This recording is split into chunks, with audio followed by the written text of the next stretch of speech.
we're creating this flower crown out of crepe paper. The first thing you'll need is some wire.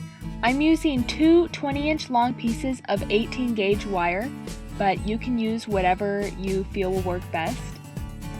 And then I just took one of those pieces and I went ahead and I started to bend it into a U shape. And then I repeated this with the second piece of wire.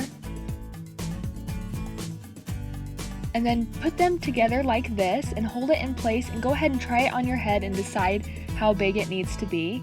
And then once you've done that, just take one of the pieces of wire and wrap it around the other just like this on the side. This will secure the two pieces together. And then leave that end sticking out away from your head so it won't poke you. And then go ahead and put the other side together again and try it on and decide how big to make it. And then just wrap the wire again on this side.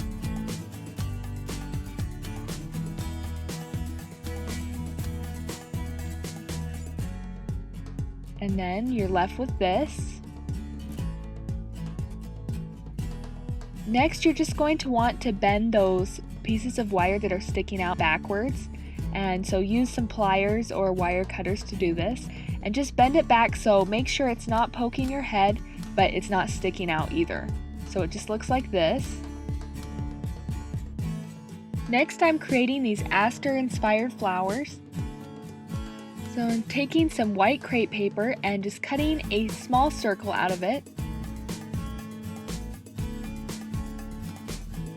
And you can make these bigger or smaller depending on your preference, so I just created one like that.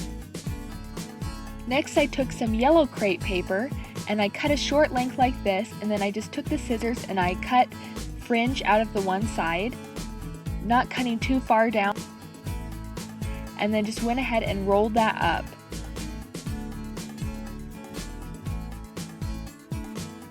And once that was done, I cut off the excess just below the fringe, put some hot glue on the end, and glued it to the center of the white circle of crepe paper. Then I just spread apart the center to make it look more real.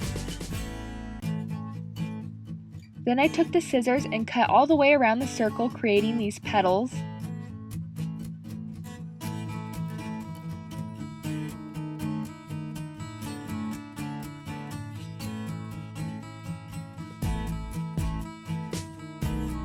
And once that was done, I just went around and I carefully cut the corners off of some of the petals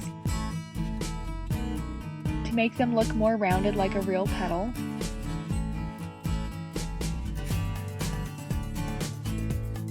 And you'll end up with a flower like this.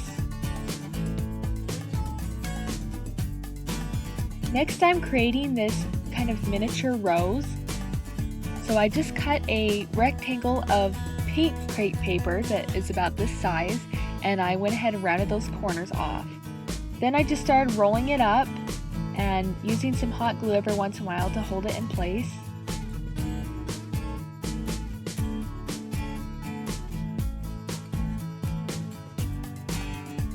And then I just kind of pulled apart that top part so it looked like that.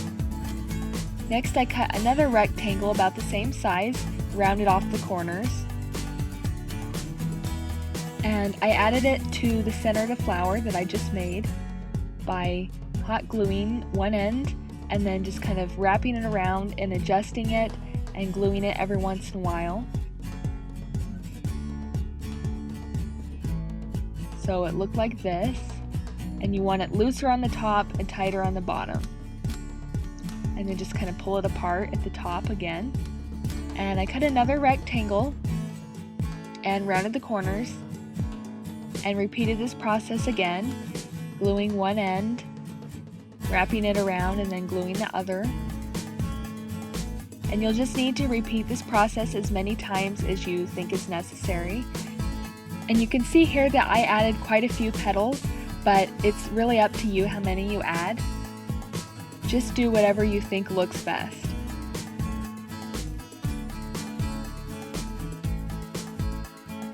And once you're done adding petals, you'll end up with a flower that looks like this. And then finally, we're just going to create the leaves for the flower crown. And these are super easy to make. Just take some green crepe paper and just cut it into kind of a basic leaf shape. Then pull it apart in the center to make it curved. And finally just glue it to the wire for the flower crown. And then go ahead and add one of the roses. And then add another leaf. And I found it was easiest to pretty much just glue the leaves first and then add the flowers, and then you can just decide where they fit best. So I added one of the aster flowers.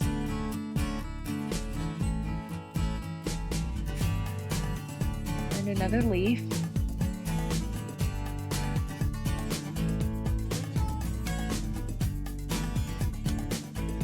And then just repeat this process all the way around, or if you want, just do half. It's completely up to you. And I decided to repeat it all the way around, so it ended up looking like this. So that's it. Thank you so much for watching. I hope you've enjoyed this paper flower crown tutorial, and I hope you have a great day.